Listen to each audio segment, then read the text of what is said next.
Hello friends, this is Gems of Gwalior. The show of this magnitude is available here only. Look who we have here in our studio. ये doctor Garima Yadav है. Doctor Garima Yadav से जुड़ी हुई एक सबसे पहली बात तो ये है कि जब ये स्टूडियो में दाखिल हुई तो मैंने इनसे कहा कि you look like a beautiful TV anchor. तो आप मेरे बगल में बैठी होंगी तो मुझे ये समझ में नहीं आएगा कि आप मुझको इंटरव्यू कर रही हैं या मैं आपको इंटरव्यू कर रहा हूँ. अच्छा, पूरा तारुफ ये है कि डॉक्टर गरिमा यादव जो है वो जानी मानी गायनेकोलॉजिस्ट हैं और ऑब्स्टेट्रिक्स से जुड़ी हुई डॉक्टर भी हैं और इनफर्टिलिटी जैसा जो जटिल डिपार्टमेंट है उसको बहुत ही अच्छे से हैंडल करते हैं. बट ये जो इतना बड़ा तारुफ है, यहाँ तक पहुंचने के लिए डॉक्टर गरिमा यादव ने क्या क्या किया है और किन किन पड़ावों को पार करके आई हैं, आइए जाने डॉक्टर गरिमा यादव से. अच्छा, आपका स्वागत भी बहुत है यहाँ. Thank you Armaan. Hello Gwalior. सबसे पहले तो मैं लेमन 91.9 एफएम को धन्यवाद देना चाहती हूँ कि उन्होंने मुझे इनफर्टिलिटी जैसे विषय पर चर्चा करने हेतु आमंत्रित किया. बाकी अपने इंट्रोडक्शन में मैं ये कहना चाहती हूँ, मेरा नाम डॉक्टर गरिमा यादव है. I am working as a consultant in obstetric and gynaecology department in ITM hospital and research centre. Along with I am a infertility specialist and in charge of IVF clinic and ITM hospital and research center. मैंने अपनी infertility की जो fellowship है in reproductive medicine iris IVF centre and Saraogi hospital Mumbai से पूरी की है. और इसी तारतम्य में मैं ग्वालियर के समस्त जो दंपति हैं उनको निसंतानता के बारे में जागरूक करने के लिए आज यहाँ प्रस्तुत हुई हूँ. That's great. तो ये कॉन्वर्सेशन जारी रहेगा दोस्तों, बने रहिए हमारे साथ. ये है लेमन 91.9 FM पर आपका favourite show gems of Gwalior. Stay tuned. Welcome back friends. I am Arjay Arman in conversation with doctor Garima Yadav जो कि ITM hospitals and research centre में अपनी सेवाएं दे रही हैं, जानी मानी इनफर्टिलिटी स्पेशलिस्ट. हमारे ऑडियंस को भी और हमारे लिस्टर्स को भी बताएं डॉक्टर गरिमा कि इनफर्टिलिटी के दायरे के अंदर कौन कौन सी बातें जो है ख्याल रखने लायक है. इनफर्टिलिटी के बारे में मैं सबसे पहले जो दंपति हैं, जो कपल्स हैं, उनको ये जागरूक करना चाहती हूँ कि इनफर्टिलिटी कोई बीमारी नहीं है. इनफर्टिलिटी का अगर उचित समय पर और सही उम्र में इलाज किया जाए तो हर कपल संतान प्राप्त कर सकता है. इनफर्टिलिटी के लिए मैं सबसे पहले ये बताना चाहती हूँ कि अगर कोई भी कपल 1 साल के लगातार प्रयास के बावजूद भी कंसीव नहीं कर पा रहा है तो तुरंत ही अपने शहर में मौजूद इनफर्टिलिटी स्पेशलिस्ट से जाकर सलाह लें. साथ ही 35 वर्ष से अधिक उम्र के में आप इसका अवधि थोड़ा कम हो जाती है, इसमें आपको 6 मंथ के अंदर ही इनफर्टिलिटी स्पेशलिस्ट से सलाह लेनी चाहिए. इनफर्टिलिटी में जो हम प्रोसीड करते हैं उसमें सबसे पहले इनफर्टिलिटी इवैल्यूएशन करते हैं. इनफर्टिलिटी इवैल्यूएशन में हम सबसे पहले detailed history of both partner, male and female partner लेंगे. जैसे कि मेल पार्टनर में हम देखेंगे जो बेसिक उनकी लाइफस्टाइल क्या है, उनका एडिक्शन हिस्ट्री कि वो टोबैको, आजकल अल्कोहलिज्म बहुत ज़्यादा चल रहा है, कहीं अल्कोहल तो नहीं लेते, फैमिली हिस्ट्री, पर्सनल हिस्ट्री के बारे में मेल पार्टनर से जानकारी लेते हैं.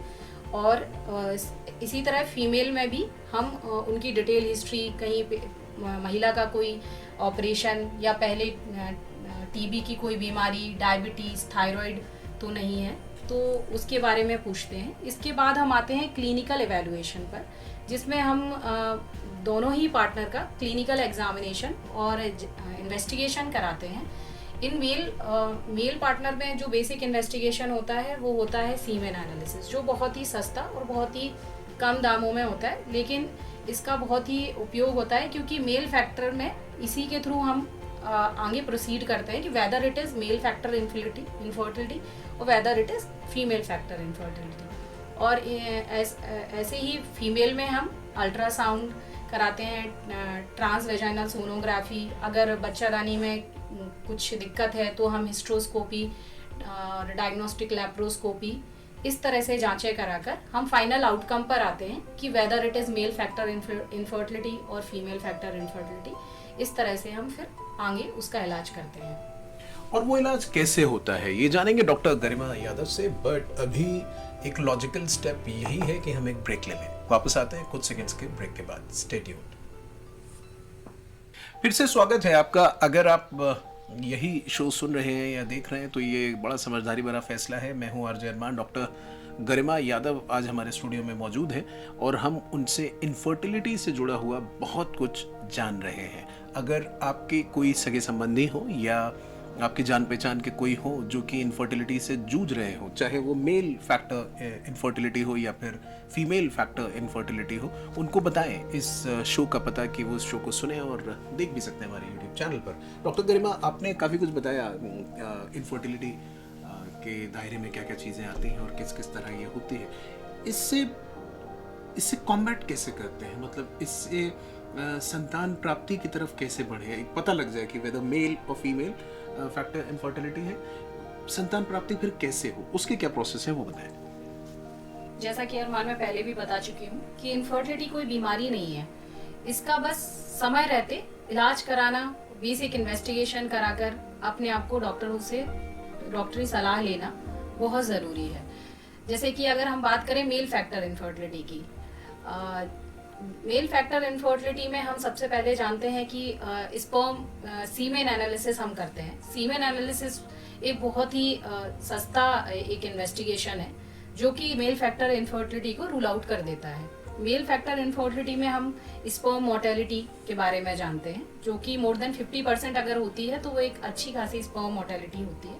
25% से 50% तक की जो मोर्टेलिटी होती है वो बॉर्डर लाइन मोर्टेलिटी में काउंट होती है। तो अगर हम बात करें मेल फैक्टर इनफर्टिलिटी भी आजकल क्यों बढ़ रही है, जैसे कि आजकल हम मेल्स में देख रहे हैं कि बेसिकली हमारे जो शुक्राणु होते हैं वो हीट को लेके बहुत ज़्यादा सेंसिटिव होते हैं। तो जैसे कि अगर हम बात करें आजकल टाइट जीन्स, टाइट अंडरवियर अगर आप पहन रहे हैं, मोबाइल फोन्स का बहुत ज़्यादा यूज़ हो रहा है, लैपटॉप आजकल की यंग जनरेशन बहुत कॉमनली यूज़ कर रही है। तो लैपटॉप को आजकल मैं देख रही हूँ कि थाई पर रखकर काम करने की बहुत ज़्यादा डे टू डे एक्टिविटीज़ में ये चलन बढ़ रहा है। तो ये जो हीट होती है वो हमारे शुक्राणुओं को नुकसान पहुंचाती है, जिससे ये मेल फैक्टर इनफर्टिलिटी बढ़ रही है। जैसे कि आप अगर गर्म जगहों पर काम कर रहे हैं तो मैं ये आपको जानकारी देना चाहती हूँ, सिर्फ आपकी इन हैबिट्स को रोककर ही हम आपका फर्टिलिटी आउटकम बढ़ा सकते हैं। ज़रूरी नहीं है कि हम सारे कपल्स में IVF ही करें।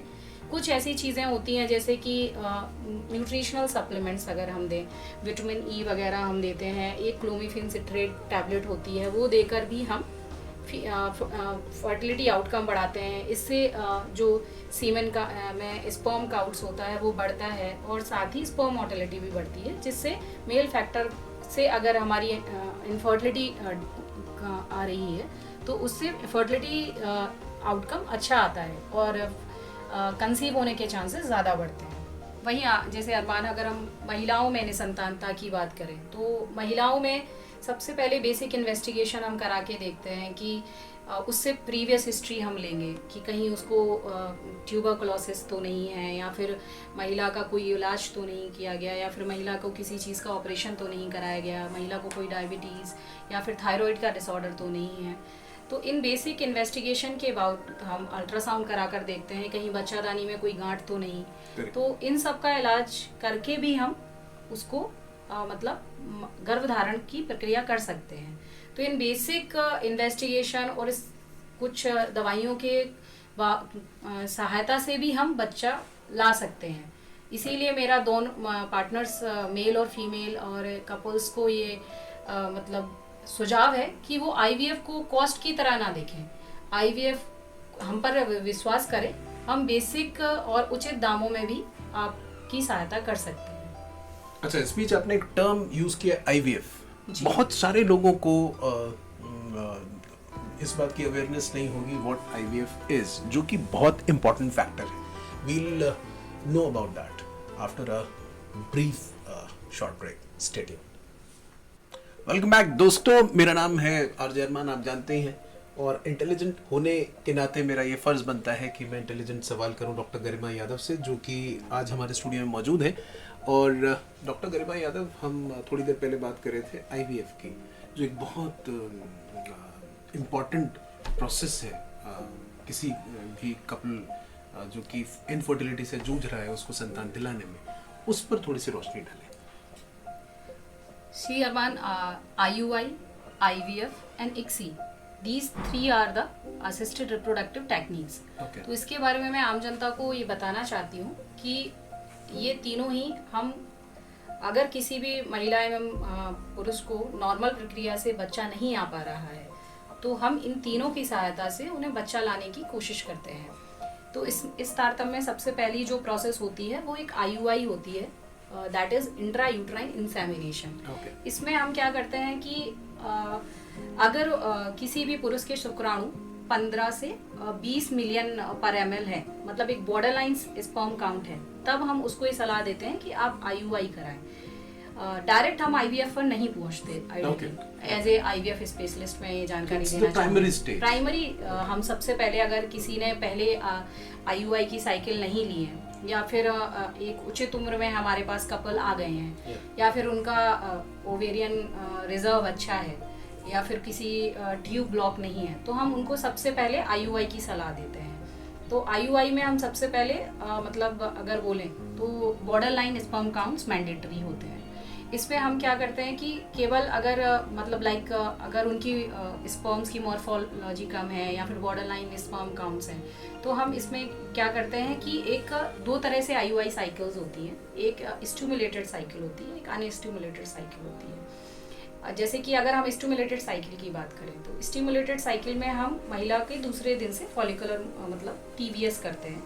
तो डे 2 पर हम महिला को बुलाते हैं, उसके बाद हम उसका मतलब एंट्रल फॉलिकल काउंट चेक करते हैं और फिर उसको डे 2 से डे 5 पर अंडा बनने वाली दवाइयाँ देते हैं। फिर हम उसको डे 9 पर बुलाते हैं। इसके बाद हम उसके अंडे बढ़ने की प्रक्रिया की ग्रोथ को देखते हैं और इस तरह से अगर अंडा 18 से 20 mm तक हो गया है तो फिर हम अंडा फूटने की इंजेक्शंस लगाते हैं जिनको ट्रिगर बोलते हैं।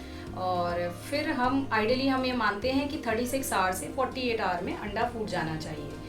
इसीलिए हम मतलब IUI के लिए उसके जो मेल पार्टनर को बुलाते हैं, उससे क्या होता है कि जो मतलब जैसे स्पर्म बॉस करते हैं, स्पर्म प्रिपरेशन हम करते हैं, जिसमें हम केवल एक अच्छे धुले हुए शुक्राणुओं को मतलब तैयार करते हैं। दो तरह से मेथड होते हैं, एक सिंपल वॉश मेथड होता है और एक डबल ग्रेडियंट वॉश मेथड होता है, जिसमें हम जो पुरुष के शुक्राणु होते हैं उनकी सीमेन वॉश टेक्निक्स होती हैं।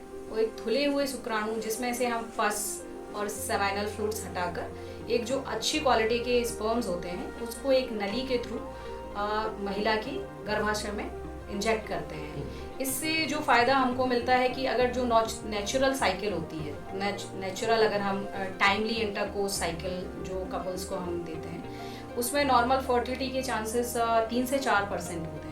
जबकि अगर हम IUI करें तो IUI के केसेस में यही फर्टिलिटी का चांसेस आपका 8 to 10% हो जाता है।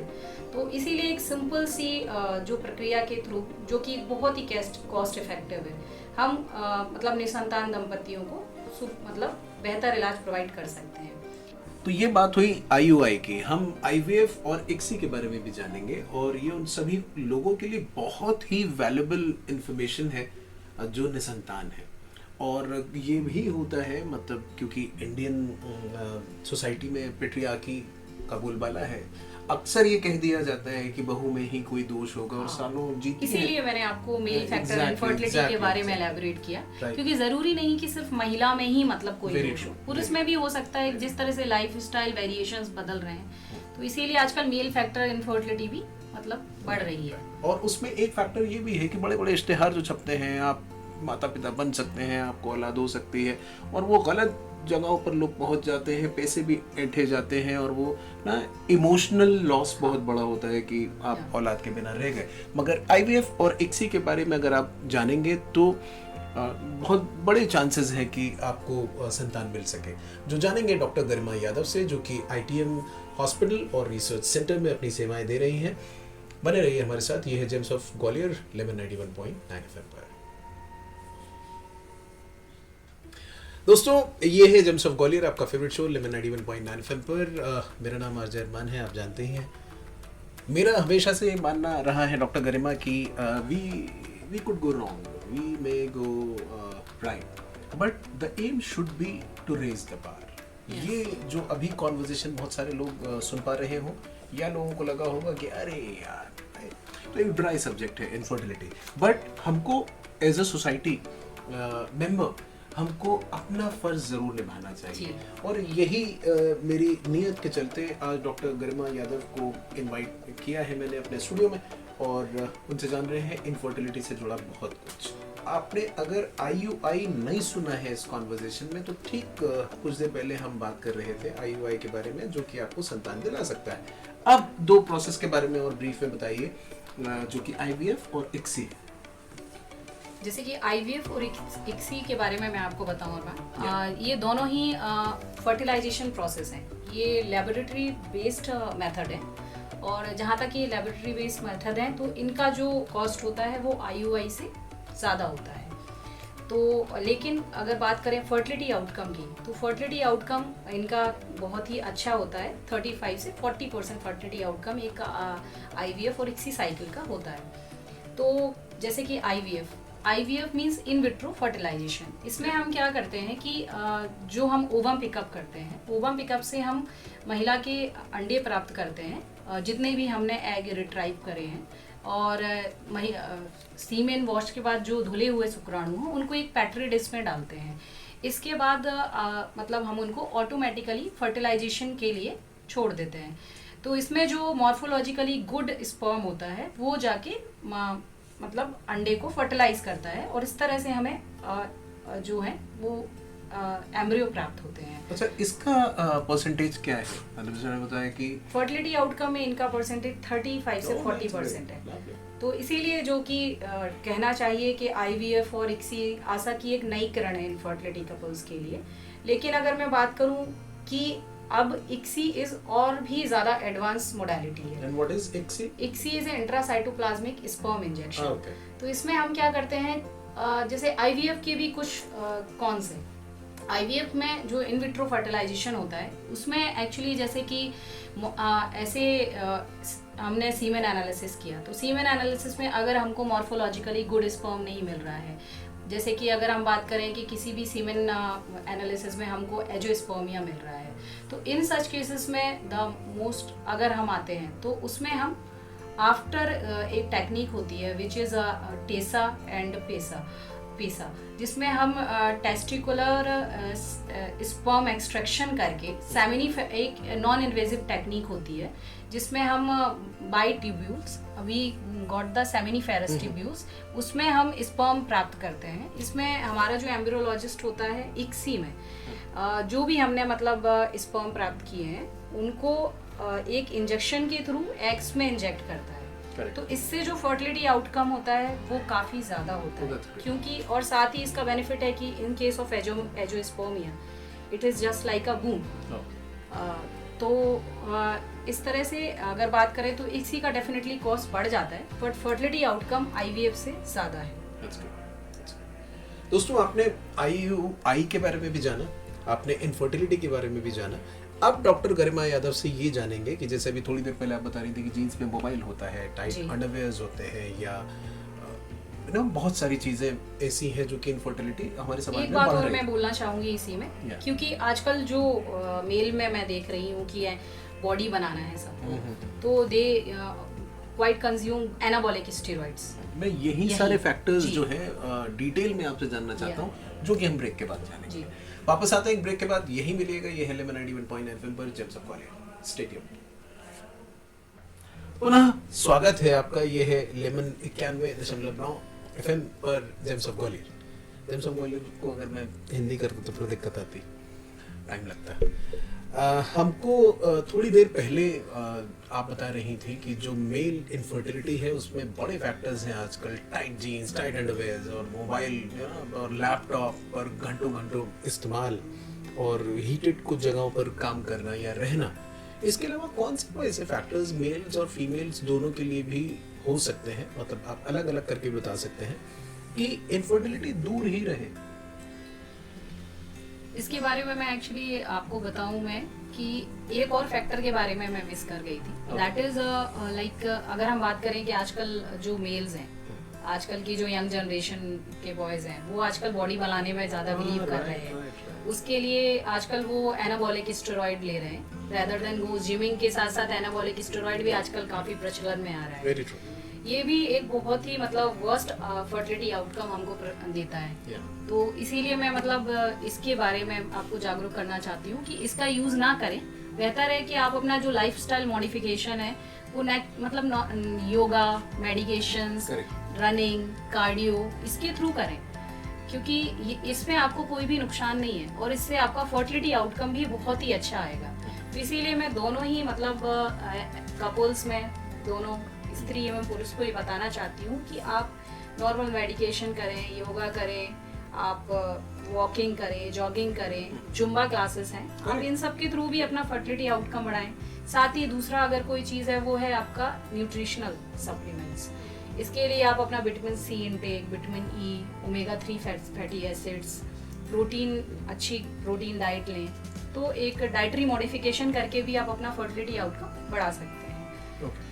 इसमें हमको ये और बताएं कि कोई डाइट ऐसी, कोई फ्रूट्स या ड्राई फ्रूट्स कुछ ऐसे हो कि जो male dairy like dairy fruits, dairy आप ज़्यादा लें, नट्स हो गया एंड वेजिटेबल्स एंड और जनरल डाइट जो आपको लेनी है, consume more vegetables, high protein diet, low carb diet, ये सारी डाइट्स आपकी फर्टिलिटी आउटकम के लिए बहुत ही अच्छी होती है। अच्छा, हम आउट ऑफ द बॉक्स बात तो नहीं कर रहे हैं, क्योंकि मैं सब कुछ जान लेना चाहता हूँ आपसे और मैं पहुँचाना चाहता हूँ अपने लिसनर्स और ऑडियंस तक। हम क्रायो प्रिजर्वेशन और विट्रिफिकेशन, ये दो टर्म्स पर बातचीत कर रहे थे ऑफ कैमरा। तो बताइए कि what are these processes? Arman, these two techniques are the techniques of embryo freezing. So दो तरह की IVF साइकिल होती है, एक तो फ्रेश एम्ब्रियो ट्रांसफ़र हम करते हैं या फिर फ्रीज साइकिल करते हैं।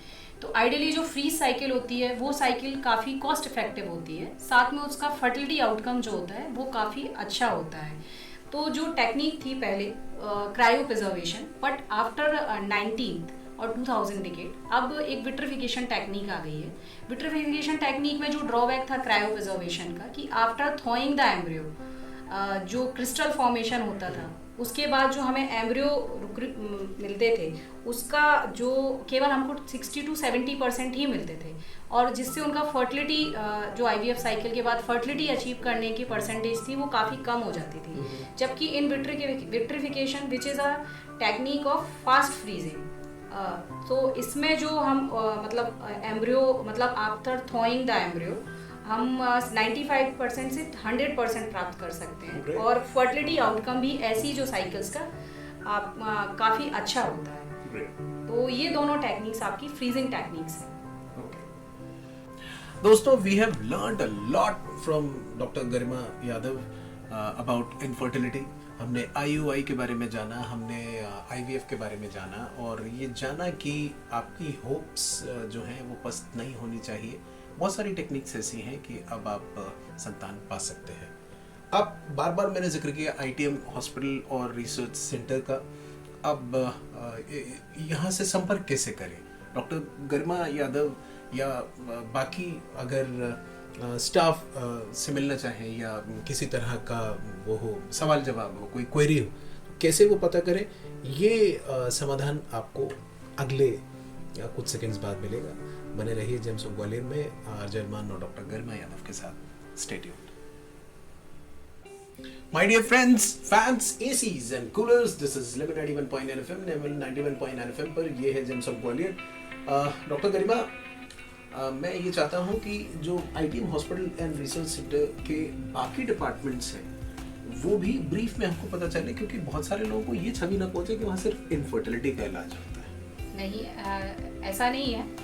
पिछले 1 साल से ITM हॉस्पिटल एक मल्टी स्पेशलिटी हॉस्पिटल के रूप में अपना सशक्त पैर जमा चुका है। हमारे पास ट्रॉमा सेंटर है जो कि डे टू बेसिस में हमें जो ट्रॉमा के केसेस मिलते हैं उनका बेहद ही रियायती दरों में हम उनका ऑपरेशन कर रहे हैं, जिसमें हमारे पास न्यूरो सर्जरी के भी काफ़ी सुयोग डॉक्टर्स हैं, और हमारे पास orthopaedic surgeons, general surgeons, laparoscopic surgeons, GI and endoscopic surgeon, हमारे पास बेसिकली शहर के सारे नामी गिरामी डॉक्टर्स अपनी सेवा भावना के तहत, जो हमारा आईटीएम का एक लोगो है, समता, सेवा एंड सम्मान, हम अपनी सेवाएं दे रहे हैं।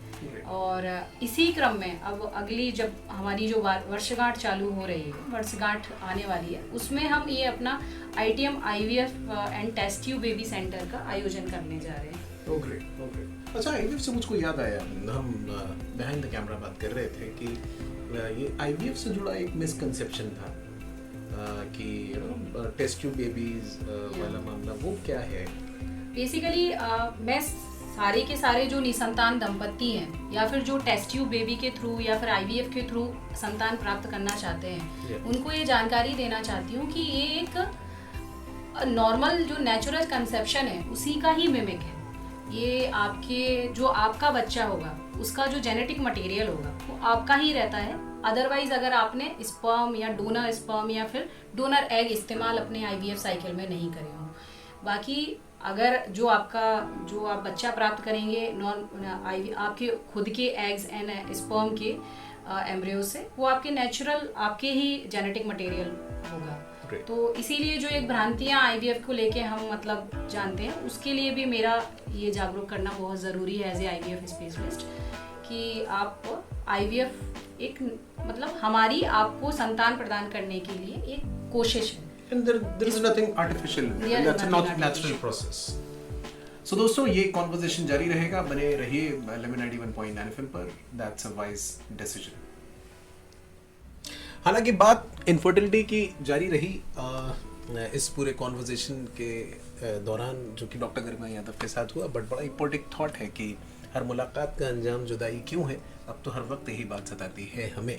तो अब हम उस फेज में हैं जब एक दूसरे को अलविदा कहेंगे, बट उससे पहले मैं चाहता हूं कि आईटीएम हॉस्पिटल और रिसर्च सेंटर का कई दफ़ा जिक्र हुआ इस कॉन्वर्सेशन के दौरान, और एक बड़ी पहचान लेकर उभर रहा है ये समूह।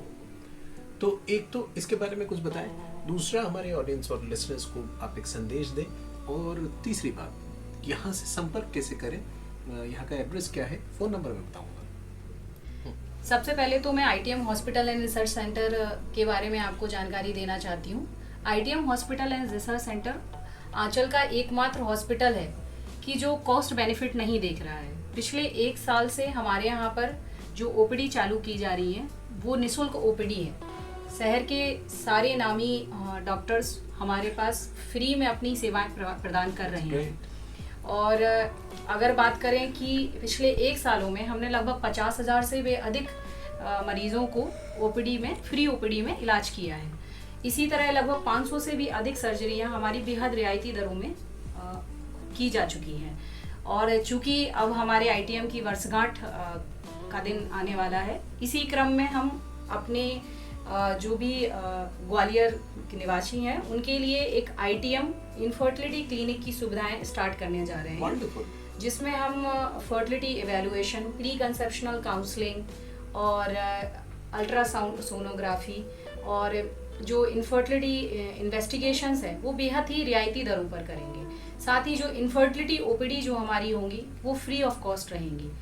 और हमारे पास आईटीएम इनफर्टिलिटी जो क्लिनिक स्टार्ट हो रहा है और आईवीएफ और आईयूआई के सेटअप्स की हम सेवाएं चालू कर रहे हैं अपनी। इसमें हमारे पास gynaecologist, andrologist, radiologist and counsellor की पूरी सुयोग्य टीम है। इस टीम के साथ हम आपको ये वादा दिलाना चाहते हैं कि बेहद जो हमारा एक लोगो है, इलाज सस्ता ही नहीं अच्छा है, हम इस पर पूरी तरह खरे उतरने की कोशिश करेंगे। केवल हमें आपके सहयोग की आवश्यकता है, हम पर विश्वास करें। यहाँ का एड्रेस क्या है आपके आईटीएम हॉस्पिटल और रिसर्च सेंटर का? आईटीएम हॉस्पिटल जो आईटीएम यूनिवर्सिटी है, सिथौली आईटीएम यूनिवर्सिटी, उसमें ही संचालित किया जा रहा है। और वहाँ का नंबर मैं बता देता हूँ बाकी सारे लिस्टनर्स को, जो कि मैंने नोट करके रख लिया है। That is 9560033023। I repeat 9560033023। और यहाँ से आपको क्वेरी हो आपकी इनफर्टिलिटी से जुड़ी हुई, या आप विजिट करना चाहें, तो यहाँ आपकी समस्या का समाधान हो जाएगा। जो कुछ आपने बात कही कि अब वर्षगांठ आने वाली है और उसके बाद काफ़ी और इरादे हैं कि शहर को सर्व कर सकें, और उसमें अच्छी नीयत के साथ तो ये पूरा ITM hospital and research centre आगे बढ़ ही रहा है। मेरी और लेमन 91.9 FM के पूरे टीम की ओर से आप सभी को बहुत बहुत शुभकामनाएं हैं, और अगली बार जब हम बात करें तो और बहुत कुछ आप ऐसा अचीव कर सकें जिसके बनिस्पत ये कॉन्वर्जेशन अगली बार और चार चांद लगाए। It was pleasure talking to you. Thank you. Pleasure talking to you. Thank you so much for being with us. अच्छा दोस्तों, मुझे अलविदा कहना होगा। Till we meet next time, keep missing me. Okay bye.